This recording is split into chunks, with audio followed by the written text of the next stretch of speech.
जो पहली बात है, जो प्लीडिंग से भी पहले की है, जो एविडेंस से भी पहले की है, वो ये है कि आपने ब्रीफ कैसे लेना है क्लाइंट से।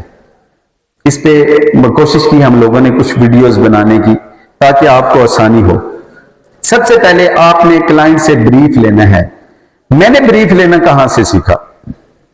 मैंने ब्रीफ लेना, मुझे इत्तफाकन मेरी मदर, अल्लाह ताला उनको जन्नत में बहुत आला मुकाम दे, वो बीमार थी, मैं उनके साथ हॉस्पिटल जाया करता था। तो हॉस्पिटल में जब जाता तो वो वहां पे मैं देखता कि वहां पे कोई भी पेशेंट जब दाखिल होता है, एडमिशन होता है, उसका सबसे जूनियर जो डॉक्टर होता है वो आता है, वो आके उससे डिटेल्स लेता है, फिर उससे सीनियर आता है, वो डिटेल्स लेता है, फिर इस तरह करके वेरी नेक्स्ट डे राउंड होता है हॉस्पिटल में, सबका इत्तेफाक होगा, वहां पे सीनियर आता है, जो सबसे सीनियर, वो आके देखता है कि किसने कैसे किया, फिर वो किसी से भी सवाल पूछता है। मैंने नोट्स बनाने वहां से सीखे। मैंने, क्योंकि यहाँ पे ये सिलसिला बदकिस्मती ये है, सेक्रेटरी साहब और मैम और सीनियर वकील जो बैठे हैं वो इस बात पे एग्री करेंगे कि बदकिस्मती से हम जो इल्म फैलाने में बड़े कंजूस हैं हम वकील, हम अपने जो रजिस्टर बना लेते हैं ना जी, वो भी कब्र में हमारे साथ जाता है। हमारी जो जजमेंट्स होती हैं, हम अपना तरीका जो होता है काम का वो तो बताते ही किसी को नहीं, लेकिन इसमें बहुत सारे लोग हैं जो अपनी नॉलेज शेयरिंग करते हैं। अल्लाह सबको जज़ा दे। आपको यहां से मिलेगा नहीं ये तरीका कि आपने कैसे प्लीडिंग बनानी कैसे है।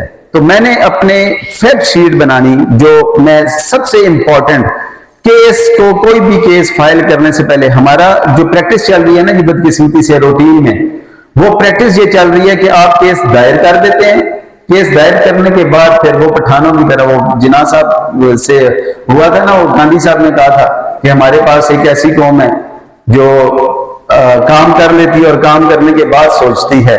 वो उन्होंने कहा कौन सी? दोनों का वो सरदार। तो जिना साहब ने कहा कि मेरे पास एक ऐसी कौम है जो काम कर लेती है और काम के बाद भी नहीं सोचती। तो उन्होंने कहा, मैं खुद पठान हूं इसलिए कह रहा हूं, तो उन्होंने कहा होगा पठान। हम वकील भी यकीन करें कि दावा दायर कर देते हैं और उसके बाद भी नहीं सोचते कि हम लोगों ने किया क्या है, अब इसमें अगर कोई गलती होगी है तो उसको इम्प्रूव कैसे करना है। फैक्ट शीट वो काम है जो आपने याद रखें, कभी भी कोई केस तैयार करना है तो रिसर्च केस से पहले करनी है। आपने केस दायर करने से, अपना क्लेम दायर करने से या रिटन स्टेटमेंट देने से पहले उस प्रपोजिशन की रिसर्च करनी है। आपके पास सफिशिएंट टाइम होता है। अमूमन सिविल प्रैक्टिस के लिए तो बहुत ज्यादा टाइम होता है, क्रिमिनल प्रैक्टिस के लिए थोड़ा यह है कि आपको क्रिमिनल प्रैक्टिस स्टेज प्ले है, आपको फौरी तौर पे रिस्पॉन्स भी मिलता है, आपके पास इतना टाइम नहीं होता कि उस पर सोचें।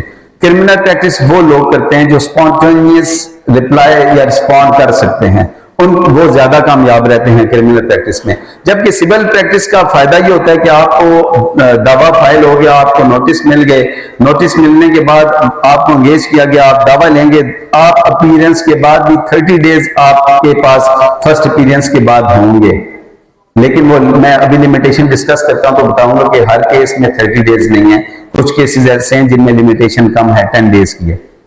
अभी मैं उस तरफ आ रहा हूं, उससे पहले सिर्फ फैक्ट शीट पे आपकी तवज्जो दिलाना चाहूंगा। Fact sheet is the most integral part of your practice. मेरे एसोसिएट से पूछिएगा या आप में से कोई दोस्त अगर मुझे कोर्ट में सुनना चाहें डेली, क्योंकि अब अल्लाह का शुक्र है 20, 25, 30, 50 के करीब हमारे केसेस लगे होते हैं, तो हर पढ़ना मुमकिन नहीं होता। तो मैं केस दायर करने से पहले उस पर रिसर्च करता हूं और एक फैक्ट शीट बना लेता हूं। फैक्ट शीट मेरी 1 या 1.5 सफे की होती है, इससे ज्यादा नहीं होती। मैं कोर्ट में जाता हूं, वुड यू बिलीव कि कितनी दफा ऐसा हुआ, फैक्ट शीट का फायदा आपको बता रहा हूं कि कितनी दफा ऐसा हुआ कि प्रोसीडिंग कोई और थी, उस दिन कोई और प्रोसीडिंग उस केस के हवाले से चल रही थी। हम गए तो जज साहब ने कहा जी कि मैं इस केस को डिसाइड करना चाहता हूं, आप मुझे थोड़ा सा केस का ब्रीफ दे दें। तो वुड यू बिलीव कि 1 सेकंड भी नहीं लगा ये सोचने में कि अब कैसे बताएंगे, क्योंकि फाइल तो 6 महीने पहले पड़ी है और क्योंकि सिमिलर फैक्ट्स होते हैं, फैमिली केस है, मेंटेनेंस का है, किसी के 2 बच्चे होंगे, किसी के 3 होंगे, बीवी नाराज होके गई, इसी तरह के फैक्ट्स होते हैं ना, वो केसेस में आपको वो मिक्स हो जाते हैं फैक्ट्स। आपकी फैक्ट शीट जैसी वो पेज ऊपर से ओपन होता है ना, आप उस पेज को देख के स्टार्ट से फैक्ट शीट में मैं पढ़ना शुरू कर देता हूँ। मैं पहला पॉइंट देखता हूँ, आपने अपने कीवर्ड्स में रखा होता है, पहले पॉइंट को देखता हूँ, उसके बाद वो ऑटोमेटिकली वो चलना शुरू हो जाता है। फैक्ट शीट की इतनी अहमियत है आपके केस में कि आप फैक्ट शीट के अलावा चल ही नहीं सकते। एक वकील की मेहनत क्या है? उस वकील की मेहनत यही है कि वो उस केस पे रिसर्च करे और उसके बाद उसे फैक्ट शीट पे लाए।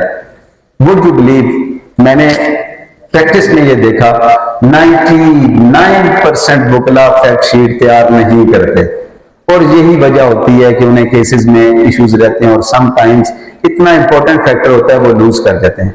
आप how to prepare a fact sheet, मैं इस पे कोशिश करता हूं कि मैं इस पे एक वीडियो बना के अलग से रिलीज कर दूंगा ताकि आप दोस्तों के लिए ये आसानी हो कि फैक्ट शीट कैसे बनानी है। लेकिन अभी मैं फैक्ट शीट का आपको बता देता हूं कि फैक्ट शीट क्या होगी। आपने अपने क्लाइंट को बिठाना है, सामने बिठा के क्लाइंट की राम कहानी पूरे की पूरी आपने सुननी है। आप पेशेंस हेयरिंग देनी है अपने क्लाइंट को। देखें फर्क क्या होता है फैक्ट शीट को बनाने में और क्लाइंट को सुनने में।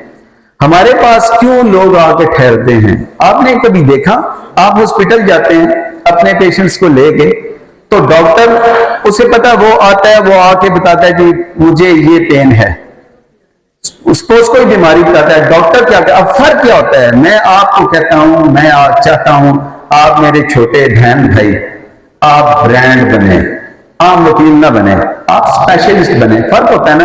एक गली मोहल्ले में एक डॉक्टर बैठा है, वो 200-300 रुपए फीस ले रहा है, वो बेचारा 12-14 घंटे बैठा वहां पे ड्यूटी कर रहा है, वो 300 से 400 पेशेंट देखता है डेली।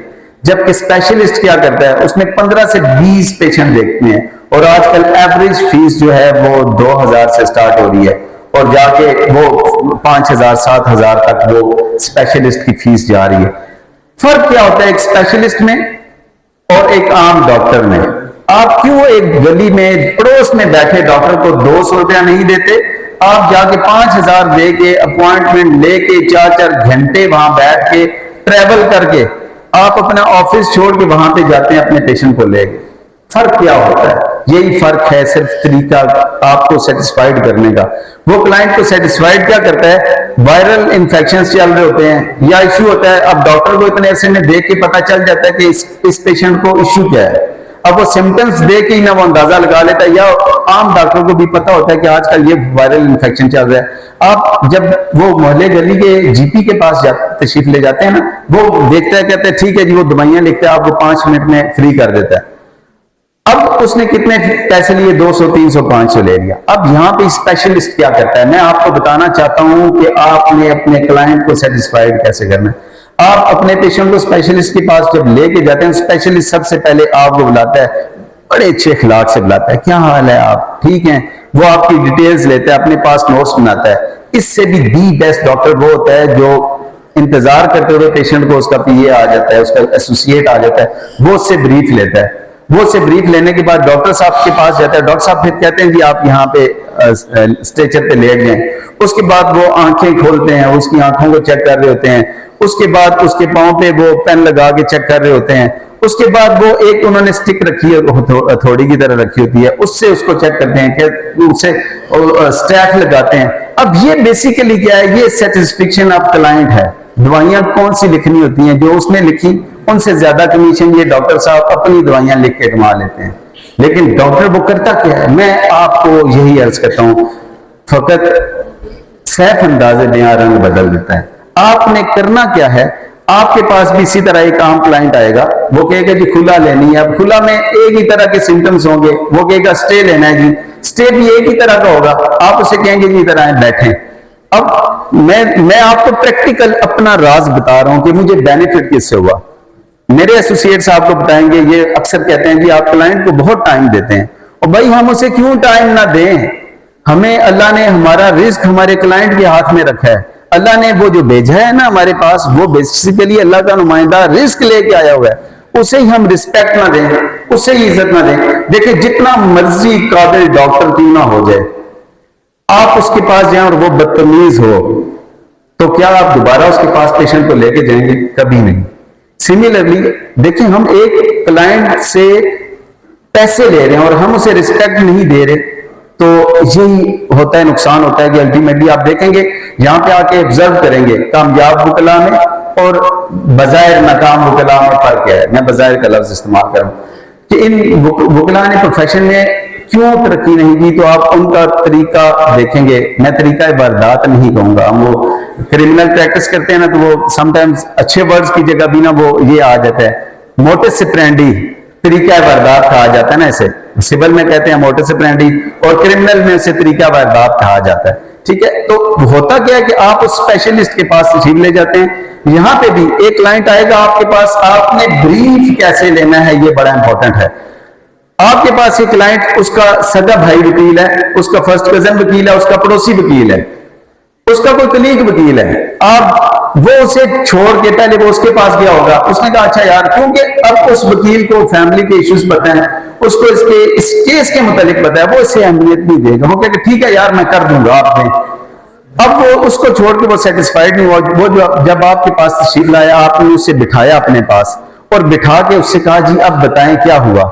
फिर आपने उससे वो सवालात भी पूछे, जैसे वो डॉक्टर क्या करता है, उसे पता हो जाता है कि इसे चेस्ट इन्फेक्शन है, अब इसे खांसी भी आती होगी, अब इसे बलगम भी आता होगा, अब ये बेचारे इस तकलीफ की वजह से इसे सांस लेने में भी दुश्वारी होती है। वो कहेगा अच्छा जी बहुत खंघानी है तो आनो जी आप, वो अब होता क्या है कि क्लाइंट कहता है जी, वो पेशेंट कहता है मेरा तो मर्ज इसने पकड़ लिया। यही होता है हमारे प्रोफेशन में। ये प्लीडिंग क्या है, प्लीडिंग आप उस वक्त करेंगे जब आपकी फैक्ट शीट मुकम्मल होगी। आप जब उस क्लाइंट को बिठाएंगे और बिठा के उससे सारी कहानी सुनेंगे, उसका कैथारसिस करेंगे, फिर वो आपको भी स्टोरी समझ आएगी। अब ये है कि अब फर्क क्या है कि एक बंदे ने सिर्फ उसकी कहानी सुनी, जबकि आप बैठे, आपने अपने हाथ में पेन लिया। एक और बात अहम याद रखें, ब्रीफ टेकिंग में जो बहुत इंपॉर्टेंट बात है, कभी भी आप, मेरे एसोसिएट्स आपको बताएंगे, मेरा दोस्त, मेरा रिलेटिव मेरे पास तशरीफ लाता है, मैं उनको उनके प्रोटोकॉल के लिए, उनके रिस्पेक्ट के लिए सामने सोफों पर बिठाता हूं, वहां डील करता हूं। द मोमेंट वो मुझे ये कहते हैं ना जी कि अच्छा वो आपसे केस डिस्कस करना था, मैं इसलिए आया था, ठीक है, जाहिर है कोई किसी काम के लिए आता है, बाकी इतना टाइम तो नहीं होता किसी के पास। फिर आप देखते हैं कि मैं उन्हें ये कहता हूं कि ठीक है जी आपने केस की बात करनी है तो सामने आ जाएं। मैं अपनी चेयर, प्रिजाइडिंग चेयर पे बैठता हूं और वो मेरे सामने बैठते हैं, यहां पे बात करें, मैं उनकी बात वहां पे नहीं सुनता। उसकी रीजन क्या है, देखिए सिस्टम बना है, प्रोटोकॉल बना है। सपोज यहाँ पे रोस्टम लगा है ना, उसकी कोई वैल्यू है, आप कोर्ट में जाते हैं, कटहरे बने हुए हैं दोनों साइड्स पे, रोस्टम बना हुआ है आप वकला के लिए, सामने जज हाइट पे बैठा है। ये अगर ये खत्म कर देंगे ना तो वो आपका जो तकद्दुस है वो खत्म हो जाएगा।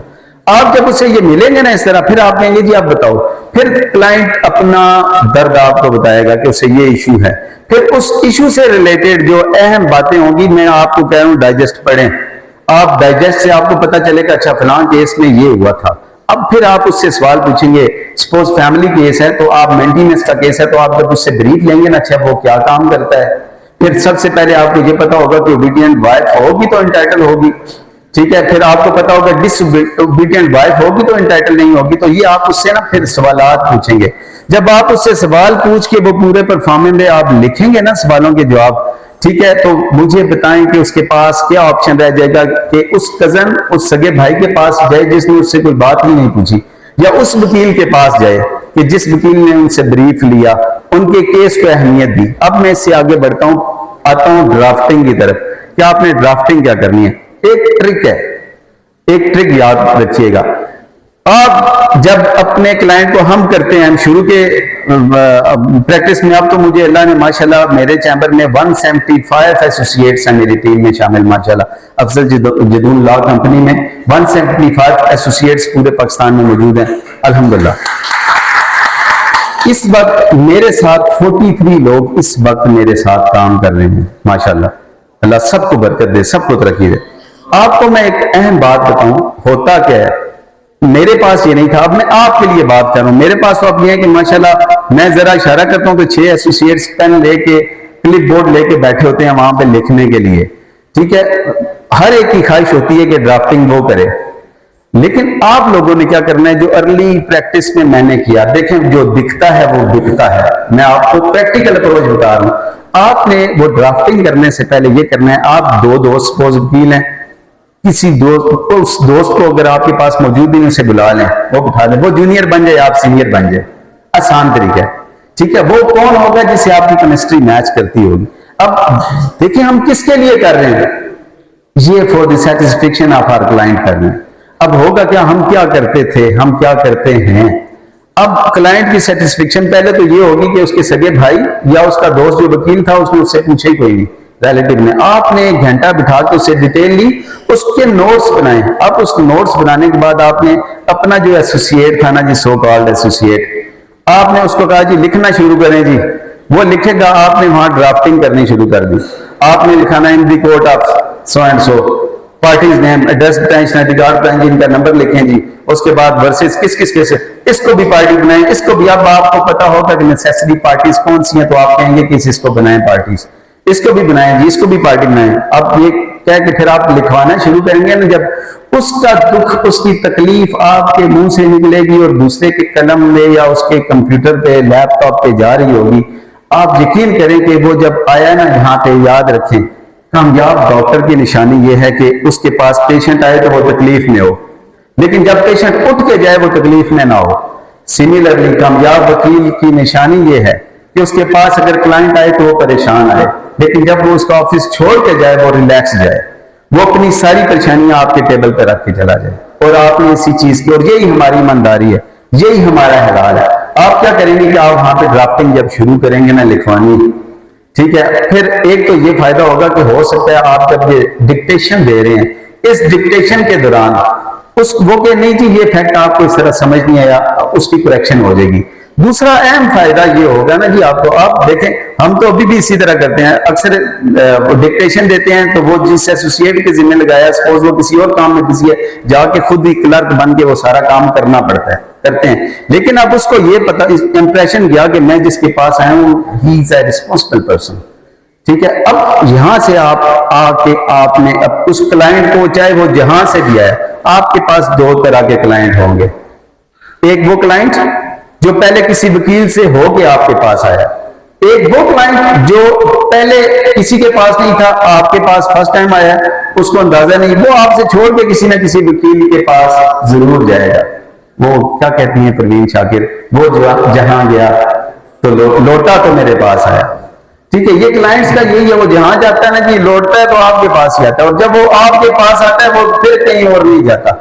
वो किस सूरत में होगा कि जैसे उसने पहले 10-15 वकील अपनी जिंदगी में उनके साथ उसका प्रोफेशनल रिलेशन रहा है, लेकिन आपके पास आया तो उसको वो बातें मिली जो उन वकला में जिनकी प्रैक्टिस 40-40, 50-50 साल थी वो नहीं दे सकते। वो क्यों नहीं देते? उनके पास टाइम नहीं होता, एबिलिटीज होती हैं, टाइम नहीं होता कि वो मैनेज कर सकें। अब आपके पास तो नए नए केस आने, एक एक केस आने, अब इस एक केस को ज्यादा कैसे बनाने हैं, वो कभी आप देखिएगा हस्बे हाल में वो अजीजी बने होते हैं ना सुहेल अहमद साहब, उनका वो बड़ा जबरदस्त क्लिप है, वो कभी देखिएगा, एक कैटेगरी वकीलों की वो भी है, लेकिन वो क्या कमाल उन्होंने किया, अक्सरियत यहाँ पे आपको ऐसी नजर आएगी।